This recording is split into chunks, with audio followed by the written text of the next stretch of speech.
En esta noche, continuando con el curso de eclesiología, veremos algunas definiciones que se han dado a lo largo de la historia de lo que es la iglesia. Desde su definición más básica hasta su definición más amplia. Y si hablamos de la definición más básica acerca de la iglesia, etimológicamente hablando, nos referimos a una asamblea de los que han sido llamados por el Evangelio, llamados de afuera del mundo para vivir para Cristo. ¿Recuerdan que el hermano Rubén en su clase anterior nos dio una breve definición esa de los llamados de afuera y desarrolló un poco lo que la palabra eclesía significaba? Yo no voy a entrar en detalle allí porque ya mi hermano lo hizo. Esta definición es la más sencilla de todas. Aquellos que han sido llamados de afuera por el poder del Evangelio a través de ese llamamiento eficaz, que han sido llamados, salvados por pura gracia para vivir para Cristo. Pero a lo largo de la historia de la iglesia misma, algunos eruditos y concilios, por supuesto evangélicos, a la luz de la suma de lo que la Biblia dice, han dado ciertas definiciones, las cuales considero pertinentes que las compartamos en la noche de hoy. ¿Por qué? Porque son definiciones muy claras acerca de la iglesia y muy importantes acerca de la iglesia. Uno de los documentos que usaremos entre los muchos que da una definición un poco más amplia acerca de lo que es la iglesia es el Catecismo de Heidelberg. Es un catecismo reformado alemán, compuesto en el siglo XVI, como todos saben, el mismo siglo de la Reforma. Este catecismo lo pueden descargar en internet. Y algunos, cuando escuchamos la palabra catecismo, nos impactamos inmediatamente porque lo asociamos con Roma. Algunos ya sabrán fue el propósito inicial y podemos decirlo, los creadores, si pudiéramos usar un término de los catecismos, pero para los que no lo saben, quiero hablar un poco de eso. Allí en la palabra catecismo se deriva la palabra catequesis. ¿Han escuchado de eso? ¿Alguien aquí recibió catequesis con Roma? ¿Nadie hoy recibió catequesis con Roma? Ok, muy bien. No sabía que venían de trasfondo reformado todos. Entonces, catequesis, hermanos, es más que una forma de dar instrucción por medio de una forma de preguntas y respuestas. Eso es catequesis, es una manera de dar instrucción acerca de una forma de preguntas y respuestas. Eso es lo que tú hacías antes de prepararte a lo que Roma llamaba la comunión. Recibías catequesis, pero debo decirles que los tiempos de la Reforma fue cuando esto inició. Y esto se hacía por medio de ciertas preguntas que la persona, se le instruía a una persona acerca de preguntas que debía conocer acerca de ciertas doctrinas que se encuentran en la palabra de Dios. Eso es lo que se hacía. Por ejemplo, el catecismo de Heidelberg, en una de sus preguntas, por ejemplo, la pregunta número 3, dice: ¿cómo conoces tu miseria? Respuesta: por la ley de Dios. Romanos capítulo 3, versículo 20. Pregunta 4, ¿qué pide la ley de Dios de nosotros? Y da una respuesta y sus argumentos bíblicos. Es eso, una serie de preguntas y respuestas para enseñar a esa persona sobre verdades que salen de la Biblia, no de otro libro, de la Biblia. Esta ha sido una práctica histórica dentro de la iglesia cristiana y dentro de las iglesias de la Reforma protestante o de la iglesia evangélica. Era muy común usar los catecismos. Específicamente los catecismos se usaban mayormente con los niños. Se usaban para instruir a los niños acerca de estas verdades con una pregunta muy clara y una respuesta muy sencilla. Y para aquellos que quieran aprender un poco de doctrina, yo les aconsejo que usen el catecismo de Heidelberg. Es muy bueno, a mí me gusta muchísimo. Pero yo quiero leerles, les traía aquí en pantalla, pero por algunas situaciones no se pudo, pero se los voy a leer desde acá. El catecismo de Heidelberg, en el domingo 21, pregunta número 54. Acuérdense que vamos a ver cómo a nivel de la historia se dieron definiciones acerca de lo que es la iglesia. Y en la pregunta 54 el catecismo dice: ¿qué crees de la Santa Iglesia Cristiana Católica? Y la respuesta dice: que el Hijo de Dios, desde el principio hasta el fin del mundo, de todo el género humano, congrega, guarda y protege para sí, por su espíritu y su palabra, en la unidad de la verdadera fe, una comunidad elegida para la vida eterna, de la cual yo soy un miembro vivo y permaneceré para siempre, dice el catecismo. Esta pregunta tiene aspectos que muchos no compartirían hoy. No porque no sea bíblico, pero que muchos no compartirían hoy. Y voy a desarrollar esto. El texto dice, o la respuesta del catecismo, dice que la iglesia de Cristo está compuesta por todos los santos. Por todos los santos que han existido desde Génesis capítulo 2 hasta el último día que exista la tierra. Dice, esos son la iglesia. Está compuesta por todos los santos que han existido desde Génesis capítulo 2 hasta el último día que exista la tierra. No existe distinción. Todos los santos que han existido a lo largo de todos los tiempos. No es algo de que los santos del Antiguo Testamento forman parte de un pueblo y los santos del Nuevo Testamento forman parte de otro pueblo. No, no hay distinción. Hombres y mujeres de toda lengua, de toda tribu y de toda nación.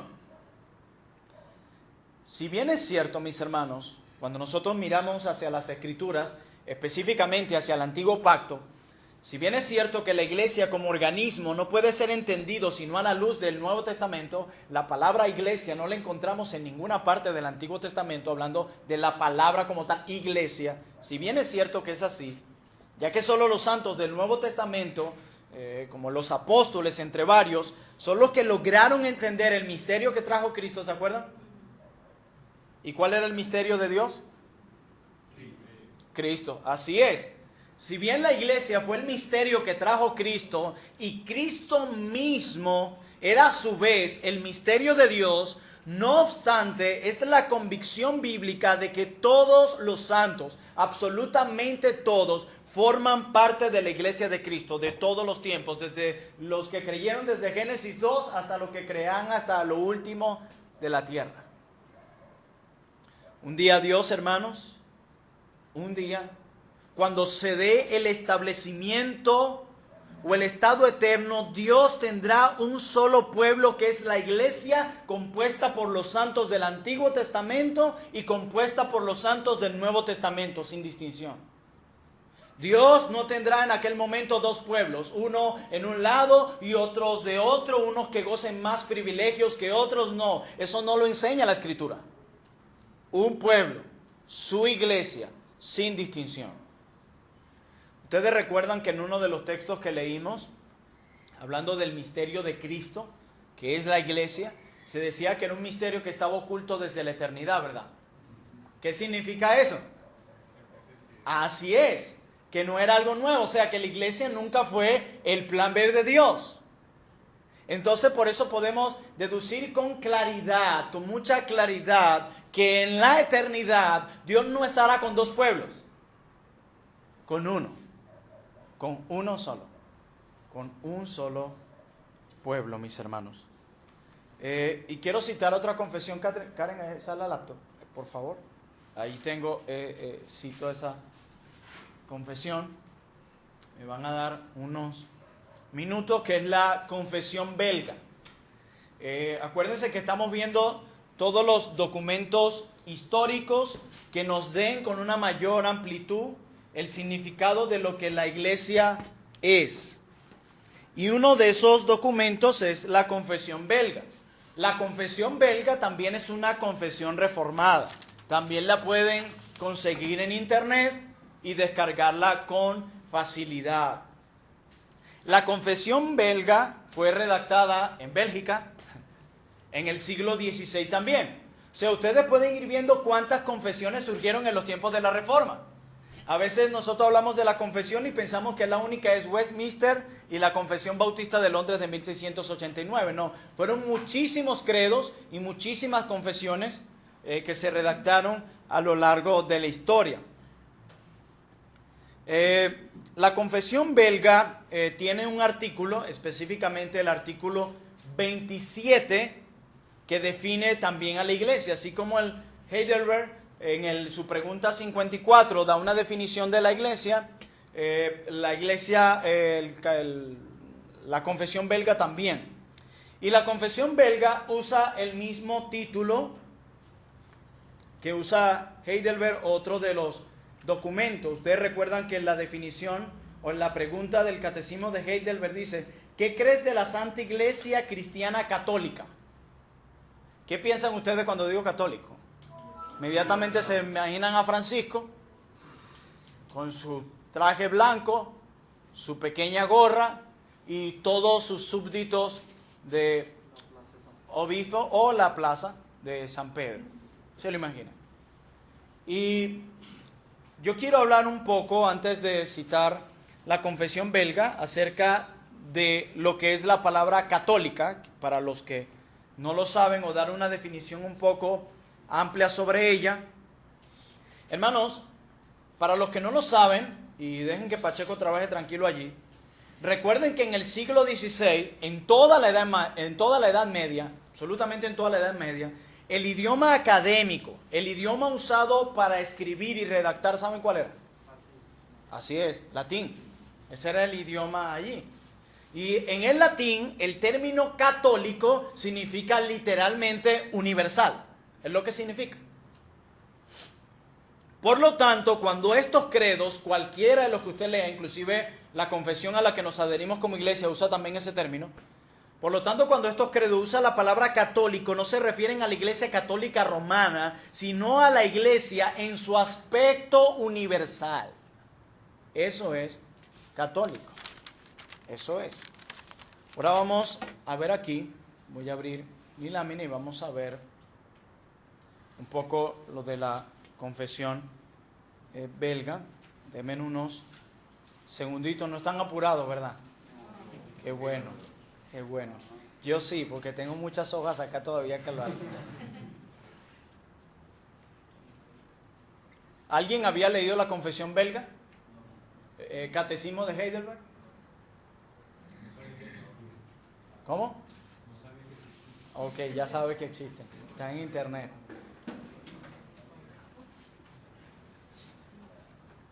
Pero fíjense cómo cada uno de estos textos nos dan una definición más amplia. Pasamos desde la definición más sencilla, que es la asamblea, llamados de afuera para servir a Cristo, y hemos visto definiciones un poco más amplias conforme va cada credo, y todos estos del siglo XVI. El artículo que deben buscar cuando busquen la confesión belga es el 27. Es el artículo 27, el que define. Ahí debe estar. Vamos a ver. Si me permite ver acá. Ya va.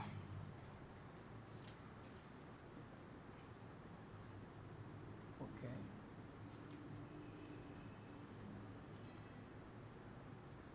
Es que no nos abre en PowerPoint.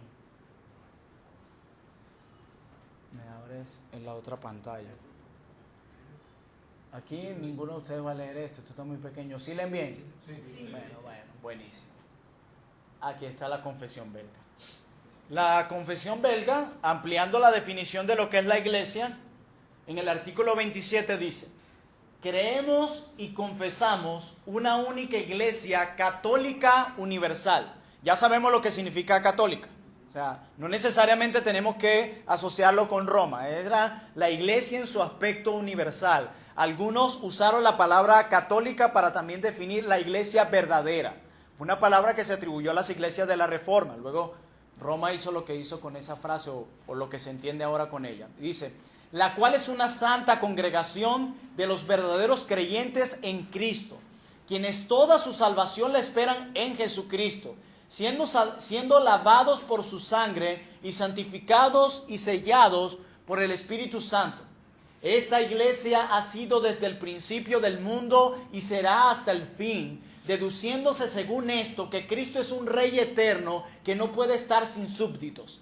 Y esta santa iglesia es guardada por Dios, sostenida contra el furor del mundo entero, Si bien a veces durante algún tiempo ella parece a los ojos de los hombres haber venido a ser muy pequeña y quedar reducido a una apariencia, así como el Señor durante el peligroso reinado de Acab retuvo para sí a 7,000 almas que no doblaron sus rodillas ante Baal, esta santa iglesia tampoco está situada, sujeta o delimitada a cierto lugar o a ciertas personas, sino que se halla esparcida y extendida por todo el mundo, estando sin embargo ensamblada y reunida con el corazón y la voluntad en un mismo espíritu por el poder de la fe.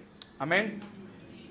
Ustedes vieron la definición de Heidelberg, no era tan amplia como esta, lo amplía muchísimo más.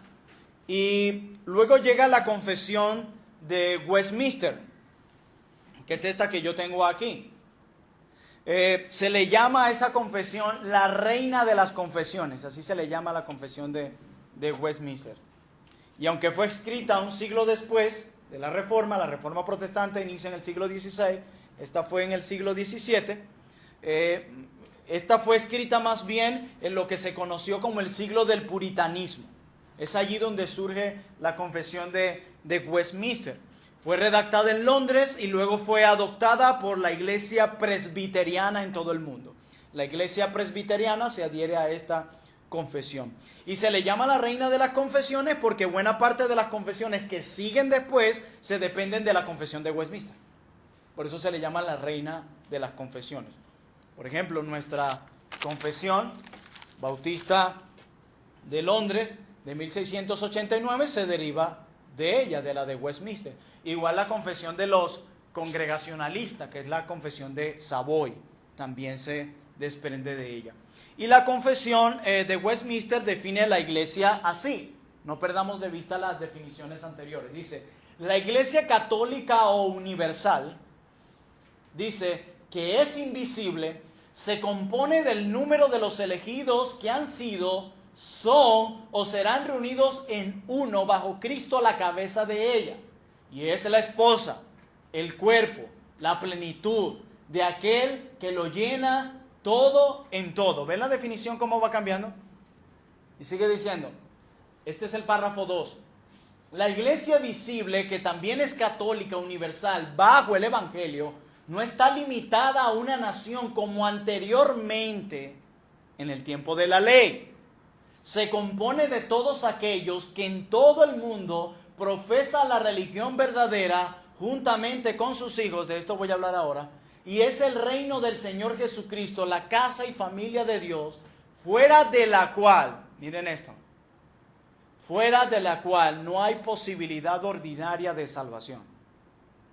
Aquí es todavía más directa. Esta parte dice, se compone de todos aquellos que en todo el mundo profesan la religión verdadera juntamente con sus hijos. ¿Vieron ese detalle allí?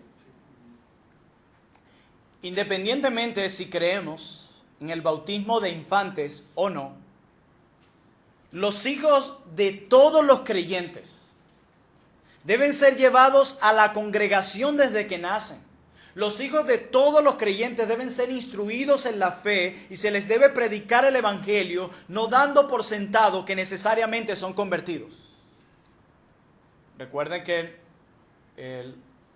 de las convicciones de nuestros hermanos los presbiterianos está sus hijos como parte de la promesa del pacto. Por eso es que en su confesión colocan que son salvos los que profesan la religión verdadera juntamente con sus hijos. Y allí es donde nuestra confesión hizo un cambio. Y luego llegamos a otro documento histórico llamado los 39 artículos de la fe. Estos artículos fueron redactados nada más y nada menos que por la iglesia anglicana. Ellos fueron los que lo redactaron. Recuerden que la iglesia anglicana, esta surge también en el siglo XVI. Esta iglesia, aunque no se depende totalmente de la línea de la Reforma protestante, esta más bien surge de una división que se da entre ella. Esta fue una división que hubo entre el rey de Inglaterra. Recuerden quién es la cabeza de la iglesia anglicana. ¿Es el rey o la reina? Exactamente. Una división que hubo entre el rey de Inglaterra y el papa, porque el papa no le quería anular un matrimonio a este rey. Y entonces se desprende del catolicismo. Y este desprenderse del catolicismo lo que hizo más bien es abrir una puerta para que todos los calvinistas europeos entraran allá y se enseñara la fe reformada. Así que los 39 artículos realmente son reformados. Realmente son reformados. También los pueden conseguir en internet. Aunque la iglesia anglicana en sí, hay un grupo que son más católicos que otros. Se van a encontrar la iglesia anglicana en otros que no son tan católicos y otros que son neutros. Sé que es muy difícil definirlos.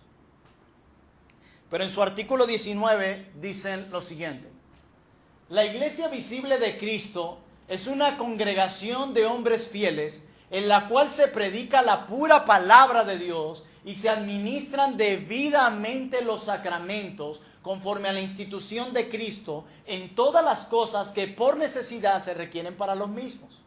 Como la iglesia de Jerusalén, de Alejandría y de Antioquía erraron, así también ha errado la iglesia de Roma.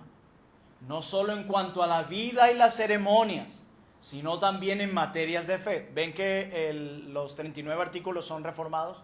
¿Ven cómo habla de la iglesia católica romana? Entonces aquí podemos verlo así. Luego en otra clase yo explicaré por qué en los documentos históricos se usa la palabra sacramento para referirse a la cena del Señor, el bautismo, en lugar de ordenanzas, como se usa en la iglesia evangélica. Y quiero definirlo en otra clase para que no se confunda con el sacramentalismo del catolicismo romano. Es muy diferente cuando los reformadores usan la palabra sacramento y cuando Roma la usa. Y por último llegamos, para mí, el mejor de los documentos históricos, la Confesión Bautista de Londres de 1689. Y ella también tiene una definición más amplia todavía que la de Westminster. ¿Se acuerdan que la de Westminster decía que pertenecían a la iglesia los que ejercían profesión en Cristo juntamente con quién? Así es, pero mira lo que hacen los hermanos. Dice: la iglesia católica universal, que con respecto a la obra interna del Espíritu y la verdad de la gracia, puede llamarse ¿qué? Invisible, se compone del número completo de los elegidos que han sido, son o serán reunidos en uno bajo Cristo, su cabeza, y es la esposa, el cuerpo, la plenitud de aquel que llena todo en todos. Y aquí viene el párrafo de la de Westminster que hablamos. Todas las personas en todo el mundo que profesan la fe del Evangelio y obediencia a Dios por Cristo conforme al mismo, que no destruyan su propia profesión mediante errores fundamentales o conductas impías, son y pueden ser llamados santos visibles, y de tales personas todas las congregaciones locales deben estar compuestas. No coloca lo de los niños, sino dice únicamente aquellos que ejercen profesión en Cristo. Así es. Hermanos, esta confesión también es redactada en el siglo XVII, época del puritanismo, como una copia de la Confesión de Westminster, con ciertas modificaciones, especialmente en el aspecto de eclesiología, ya que algunos puritanos no quedaron contentos cuando la Westminster dijo lo que dijo acerca del asunto de los niños y de su pertenencia en la iglesia de Cristo sin haber hecho una profesión de fe. Y los puritanos dicen: no, la Escritura tiene la última palabra y la palabra de Dios tiene algo que decir en relación a esto.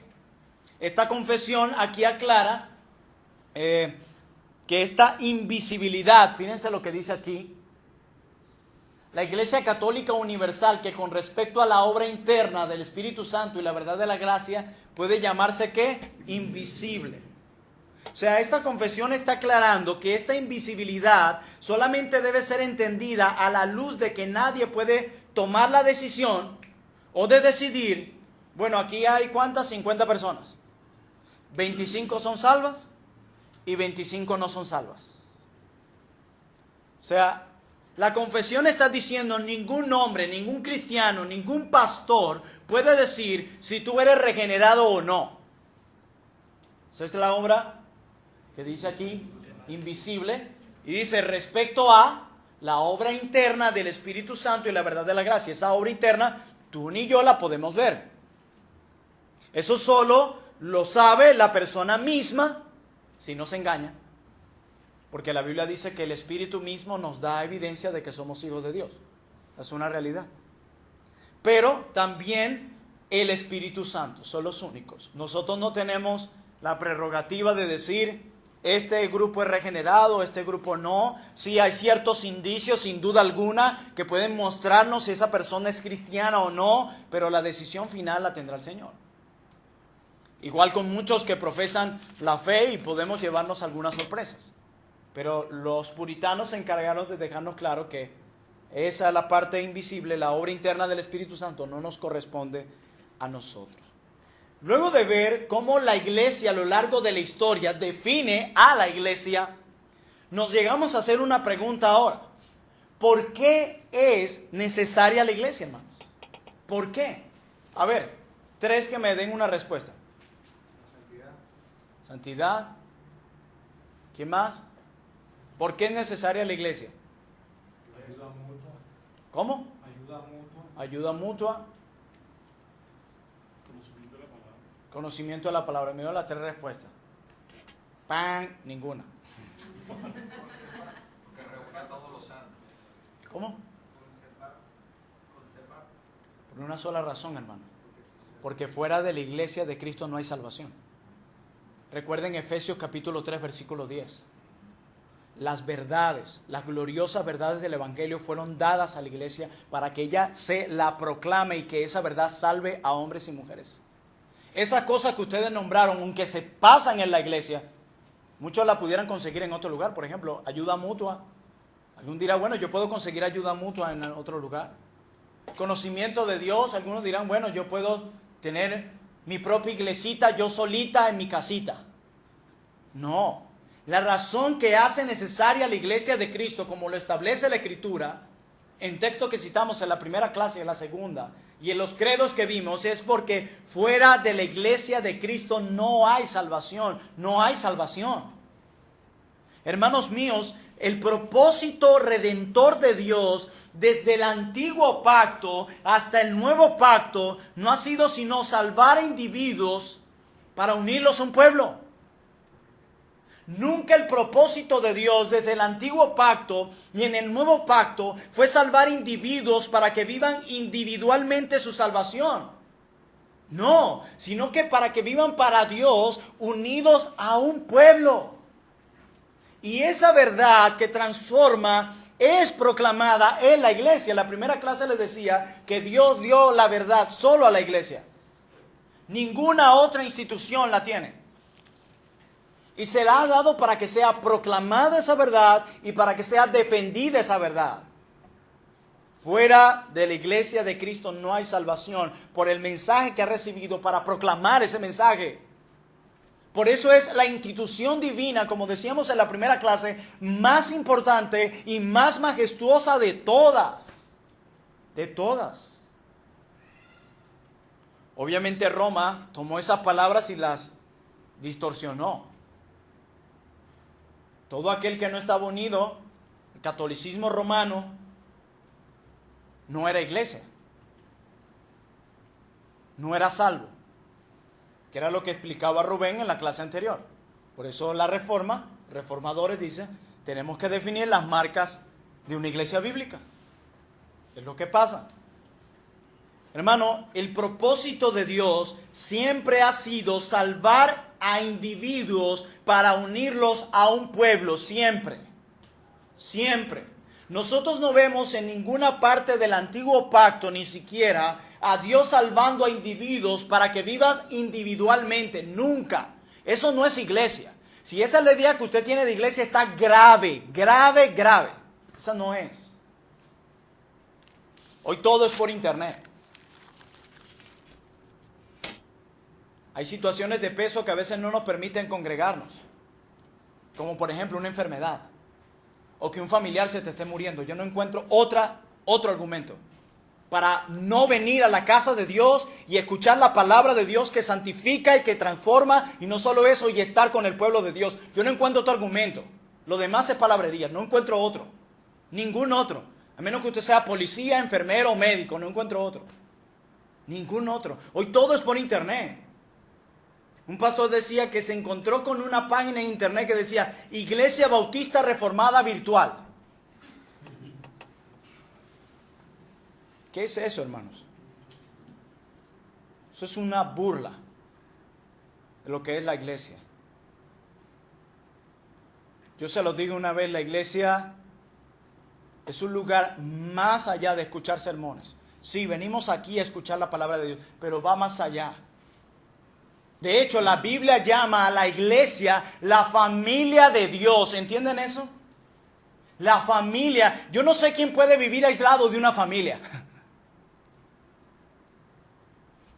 Yo no sé en el caso de ustedes, pero en nuestra familia había mucha unidad, o la hay. Siempre que pasaba algo y estaba toda la familia, era muy raro cuando no pasaba. Y cuando alguien se mantenía aislado de la familia, dicen, no, es que se no quiere a la familia, ¿no lo han escuchado? ¿Cómo puede decirme un cristiano que ama a Dios, decir que ama a la iglesia cuando se mantiene alejado de la iglesia? Esto es mentira. Y yo tengo que decirlo, que eso da mucho que decir de la salvación de alguien. Digan lo que digan, pataleen lo que pataleen. La Biblia dice otra cosa. Y yo le voy a hacer caso a la palabra, no a ti. Quiero que me acompañen a Hechos 9.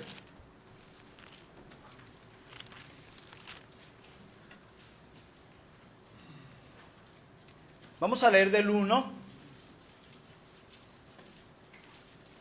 al 6. Hechos 9 del 1 al 6. ¿Estamos todos allí?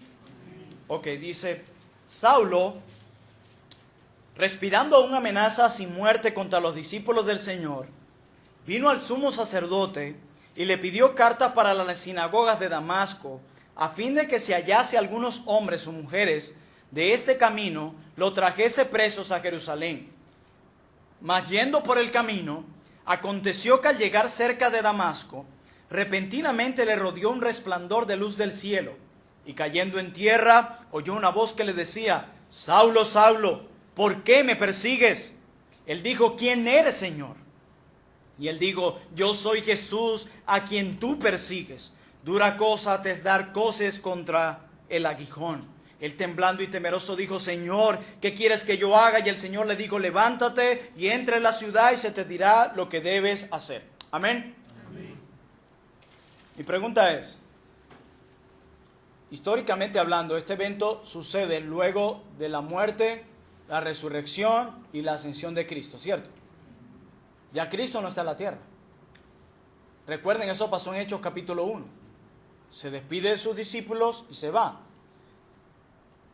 Y Pablo va a perseguir a la iglesia. Los hombres y mujeres salvados por gracia que se reúnen en el nombre de Jesús. Y cuando Pablo se encuentra con esta luz y esta voz le dice, Saulo, Saulo, ¿por qué me persigues? Y Pablo inmediatamente se pregunta, ¿quién eres tú, Señor? Y él le dije, yo soy Jesús a quien tú persigues. Mi pregunta es, Jesús ya no estaba allí.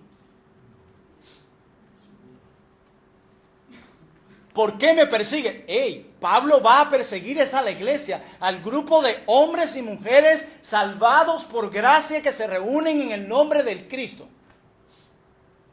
Y le dice, ¿quién eres? A quien tú persigues. Ya va, Cristo ascendió a los cielos. ¿Saben qué nos recuerda esta verdad? Que hablar de Cristo es hablar de la iglesia, y hablar de la iglesia es hablar de Cristo. No son cosas diferentes. Si alguien dice que ama a Cristo y que está dispuesto a servir a Cristo, pero no ama a su iglesia ni sirve a su iglesia, es mentira su profesión de fe. Es una mentira, y es una persona que vive engañado y engañada. No, yo amo al Señor, pero no sirves al pueblo de Dios. Tú no amas a ningún Señor, no te mientas.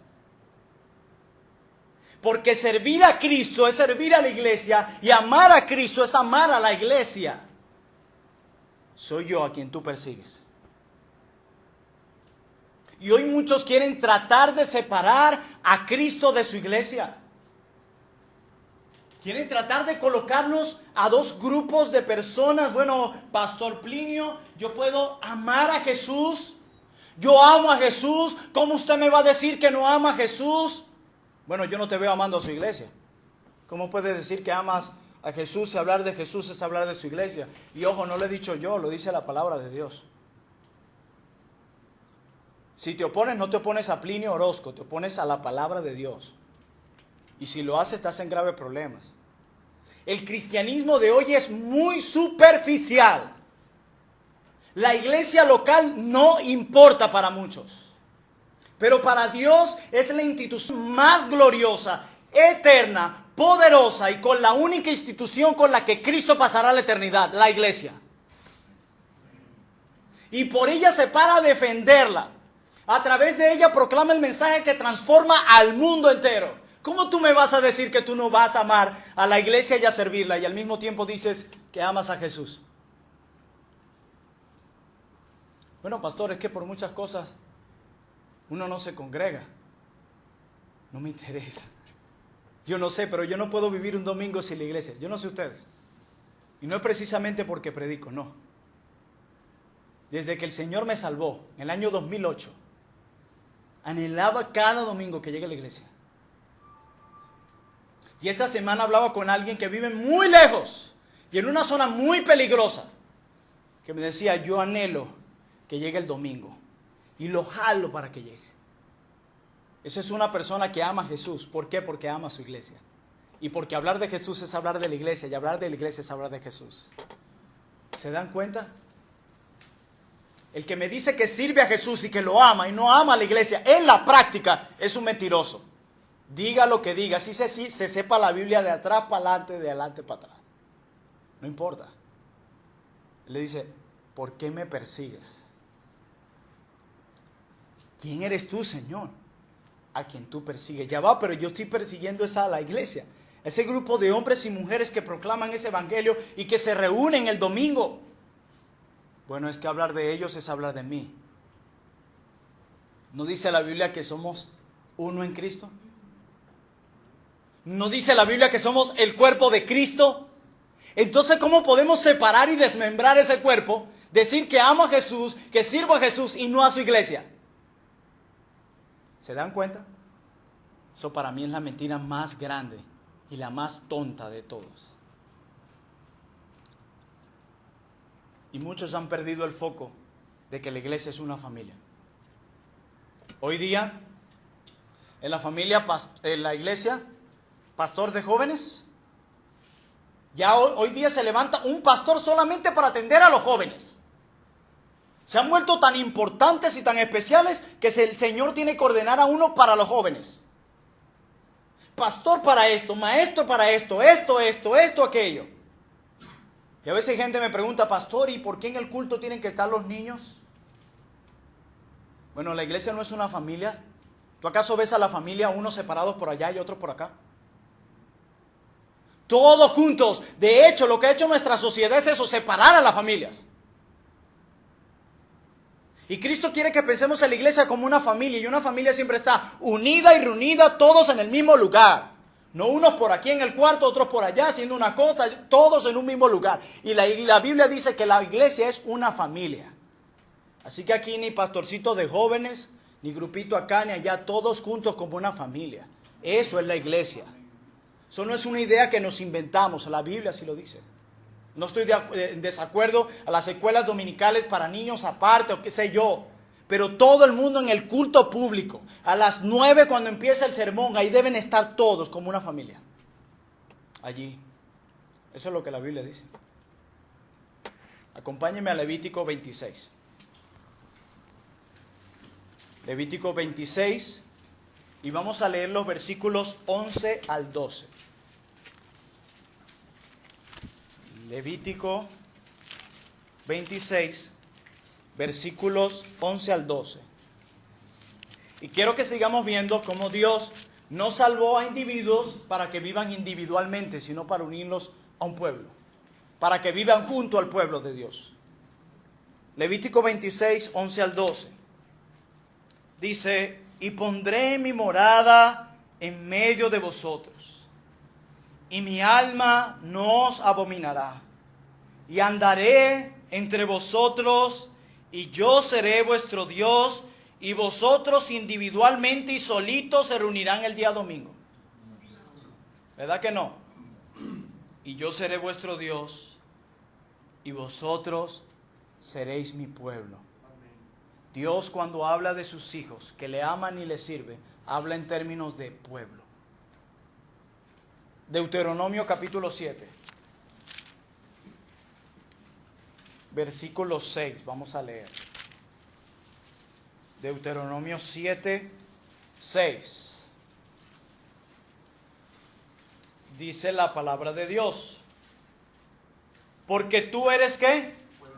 Pueblo santo para Jehová tu Dios. Jehová tu Dios te ha escogido para hacerle ¿qué? Wow, más que todos los pueblos que están sobre la tierra. De nuevo Dios salvando a personas, no para que vivan individualmente o aislados, sino para que estén unidos junto al pueblo de Dios. ¿Se dan cuenta? Y algunos dirán: bueno, pastor, pero era el pueblo de Israel, nación, ese era el antiguo pacto, aquellos que les encanta separar. Acompáñenme a Mateo, por favor. Evangelio según Mateo. Y vamos a estar leyendo el capítulo 1, específicamente el versículo 21. Mateo 1, 21, mire lo que dice la Escritura. Y dará a luz un hijo, y llamará su nombre Jesús. Está hablando de nuestro maravilloso Redentor. Porque Él salvará ¿a quién? A su pueblo de todos sus pecados. ¿Cuál pueblo, hermanos? Dios aquí estaba viendo a todos los salvos de todos los tiempos para unirlos a un solo pueblo. No está pensando solo ahí. Parece que Cristo no vino a morir por los que estaban allí en ese momento. Porque si Cristo murió ese año para morir por los que estaban vivos, en ese año tú y yo no somos salvos. Dios estaba viendo a todos los salvos de todos los tiempos para unirlos a un solo pueblo, del cual tú y yo formamos parte. Si verdaderamente amamos a Jesús y a su iglesia, si no, no. Pero no termina ahí, hermanos. Pero antes de citar este último texto, pudiera seguir citando más. Una vez una persona se acerca a un creyente y le dice: hey, mira, el creyente le dice a esa persona, le dice: te invito a la iglesia, que vayas a la iglesia este domingo y escucha la palabra del Señor. Y dice: pero en la iglesia hay muchos hipócritas. Y le dice el hermano: tranquilo, todavía hay una vacante.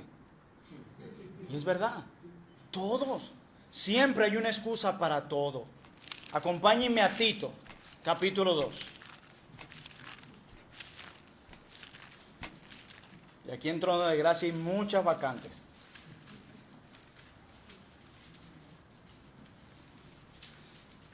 Tito capítulo 2 nos está hablando en el contexto de la salvación. Vamos a leer específicamente, vamos a leer desde el 11. Tito 2:11. Dice: porque la gracia de Dios se ha manifestado para salvación a todos los hombres, enseñándonos que, renunciando a la impiedad y a los deseos mundanos, vivamos en este siglo sobria, justa y piadosamente, aguardando a la esperanza bienaventurada y la manifestación gloriosa de nuestro gran Dios y Salvador Jesucristo, quien se dio a sí mismo,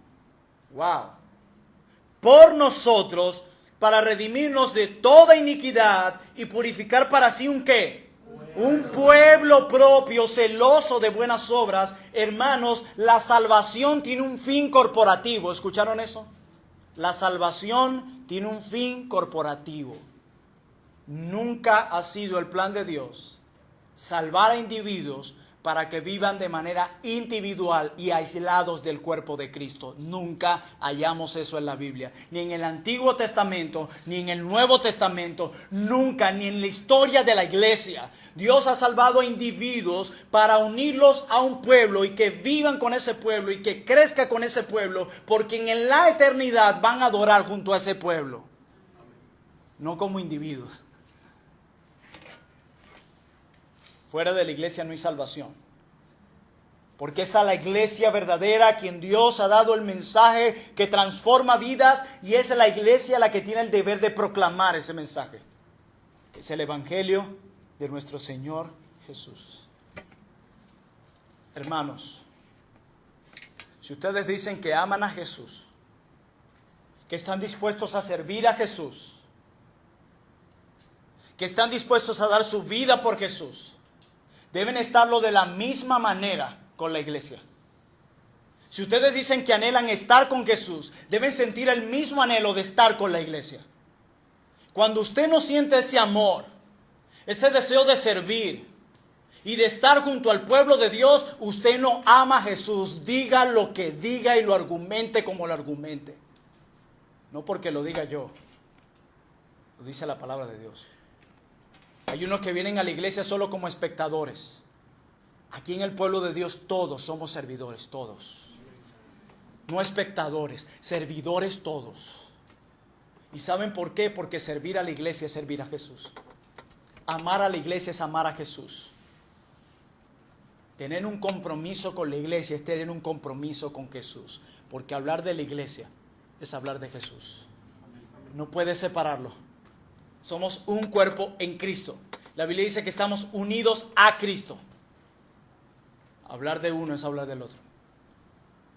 Así que usted ve a alguien que hable muy bien de Jesús, pero muy mal de la iglesia, que diga servir a Jesús, no sirva a la iglesia, que anhele estar con Jesús, pero no anhele estar con la iglesia. Usted tiene a alguien que tiene una falsa profesión de fe. Usted tiene a alguien que debe aprender a vivir su fe cristiana como es debida y arrepentirse de su manera de pensar.